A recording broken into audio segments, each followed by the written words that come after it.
Well, ladies and gentlemen, we've got a little argument here on CNN. The topic is Caitlin Clark, the WNBA player. I'm sure many people are familiar with her. You can take a look at the context of what was being argued about. Caitlin Clark doubling down, saying she will help elevate black WNBA players because it's very important, saying, I grew up a fan of this league from a very young age. I know what this league was about, and like I said, it's only been 25 years plus.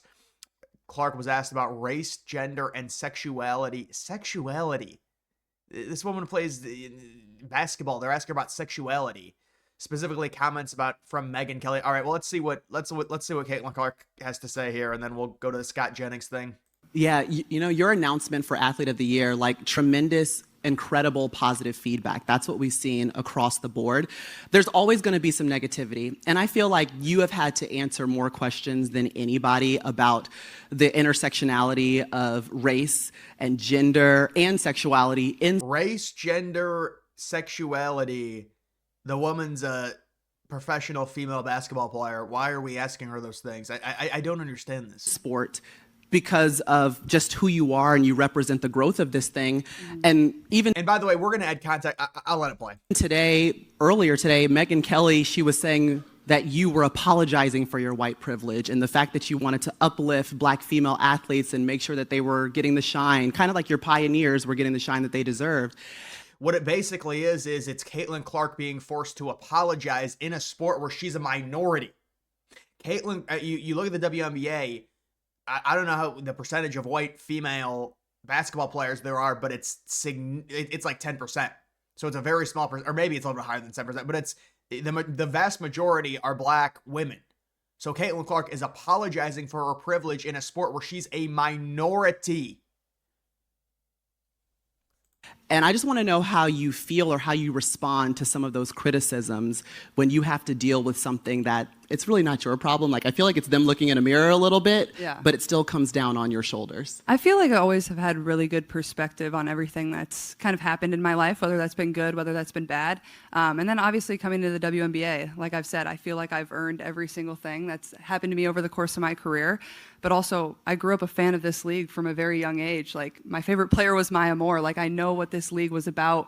And like I said, like, it's only been around 25 plus years. So I know there's been so many amazing black women that have been in this league, and continuing to uplift them, I think, is very important. And that's something I'm very aware of. And like I said, like I'm woke. I'm woke to the fact that black women built the league.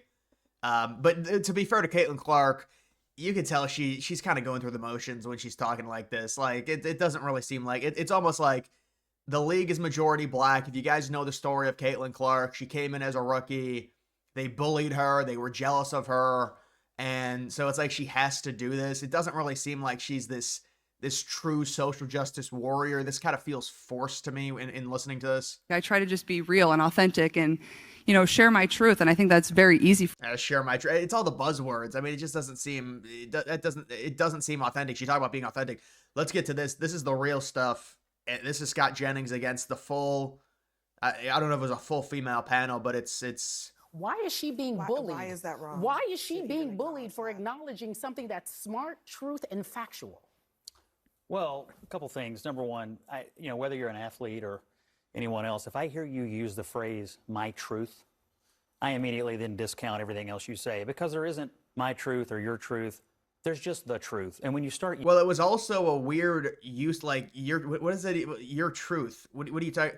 Isn't the context of your truth meaningless, especially for someone with perceived privilege? Like, her truth, the whole argument that they make is she has the privilege, so why would her truth matter? I'm speaking my truth. According to these people, you have privilege. What's the dynamic there? Using phrases like that, it tells me that That's not true. Your brain has been captured by something that I don't really respect. That's not true. Number two. That's not true. Number two, the attention the league got this year was amazing, and it was all because of her. She is an amazing player.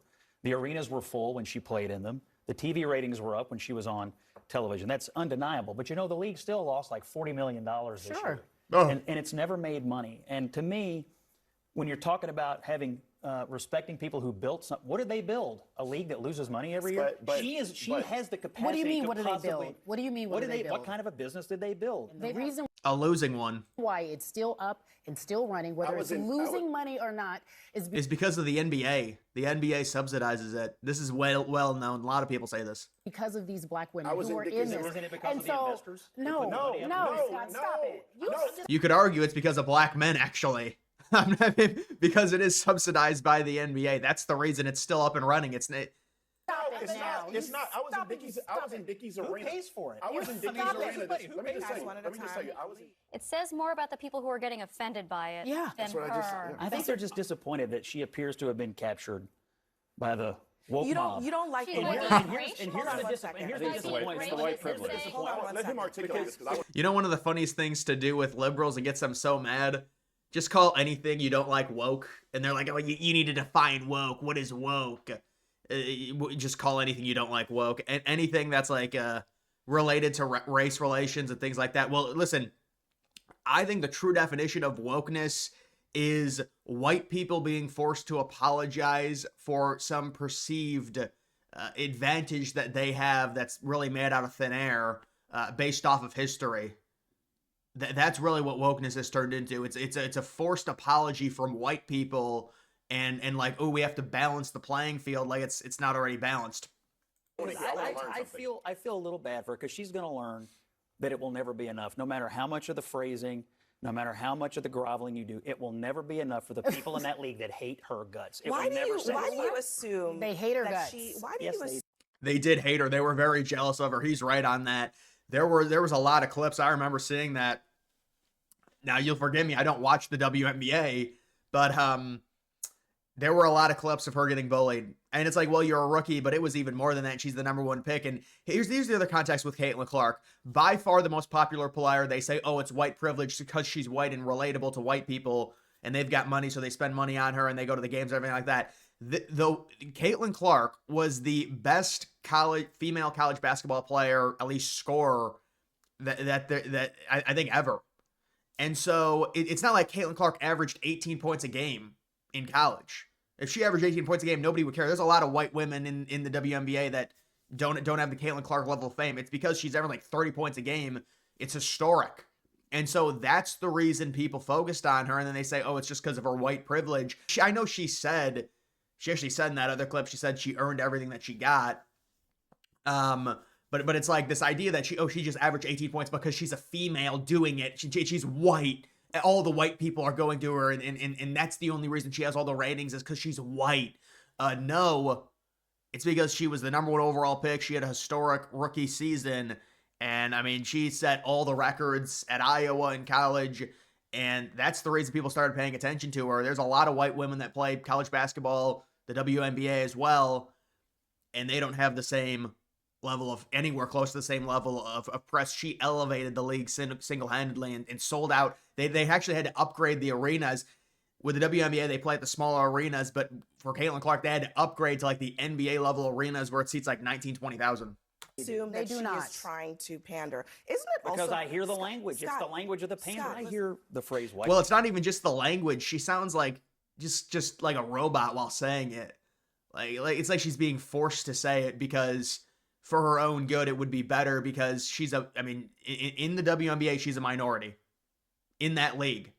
And so you have to bow down to this and you have to feel bad for Caitlin Clark. white privilege. Sports is the one place where nobody on the field has any privilege at all. She doesn't get extra points when she shoots because she's white. She gets the same number of points as anybody else. Sports is the great equalizer, and it just felt Right, but the argument that they had, which is what I just refuted, is, oh, people like her more and she brings in more revenue because she's white. Well, no, again, she's the best college basketball player ever, or one of them, and that's why. Yeah, she's white. It helps. It's maybe people can relate to her a little bit better. But they try and act like, oh, it's the only reason she's so popular is because she's white. No, she averages like 30 points a game in college. It's historic. felt like to a lot of people that she was groveling for no reason because she is an amazing player who deserves all the accolades she's getting right now for doing what she's doing for women's basketball. All right, we got. Yeah, and she was being forced to acknowledge it. because she's a minority in her own sport, but she has to acknowledge her privilege, even though she's a minority in the WNBA. I mean, what is this? This is absurd. But yeah, Scott Jennings there, going at it, and it is what it is. But either way, guys, that is going to do it for this video. Make sure you follow me on X. Link that's always in the description.